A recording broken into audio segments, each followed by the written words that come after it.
வணக்கம் நண்பா. மேலே உள்ள இந்த வீடியோ பாருங்களேன். ஒரு குரங்கு ஒரு மீனை வந்து ஆற்றுலேருந்து எடுக்குது. ஸோ அந்த மீன் வந்து பார்த்திங்கன்னா ரொம்ப துடிக்குது. ஸோ அது செத்து போயிடும்னு நினச்சி அதை சேஃபாக வைக்கணும் அப்படின்னு அந்த குரங்கு மரத்தில் போய் அதை கட்டி வைக்குது.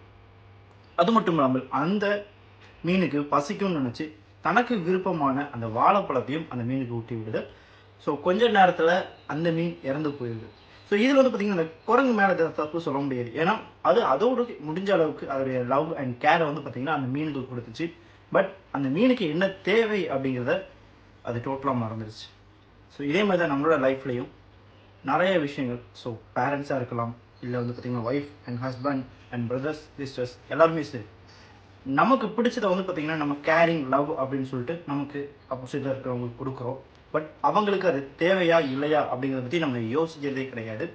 ஸோ அவங்க வந்து பார்த்திங்கன்னா ஒரு ஸ்ட்ரெஸ்ஸில் ஒரு ஸ்பேஸ் வேணும்னு நினைப்பாங்க. ஆனால் அந்த டைமில் வந்து பார்த்திங்கன்னா இவங்க எக்ஸ்ட்ரா மெசேஜ் கால்ஸ் இந்த மாதிரி ஏகப்பட்ட விஷயங்கள் நிறைய லைஃப்பில் நிறைய நடந்துட்டுருக்கு. ஸோ இதுமாதிரி உங்கள் லைஃப்பில் நடந்திருக்கா? கீழே மறக்காமல் கமெண்ட் பண்ணுங்கள். அது மட்டும் இல்லாமல் நம்முடைய பார்ட்னர்ஸ்க்கு நம்மளுடைய உறவினர்களுக்கு என்ன தேவையோ அதை கொஞ்சம் புரிஞ்சு அதை அவங்களுக்கு லவ் அண்ட் கேரை கொடுத்தோம் அப்படின்னா அவங்களும் நல்லா இருப்பாங்க, நீயும் நல்லா இருக்கலாம், லைஃபும் ஸ்மூத்தாக போகும். ட்ரை பண்ணி பாருங்கள். ஸோ இந்த வீடியோ பிடிச்சதுன்னா உங்கள் ஃப்ரெண்ட்ஸுக்கும் ஷேர் பண்ணுங்கள்.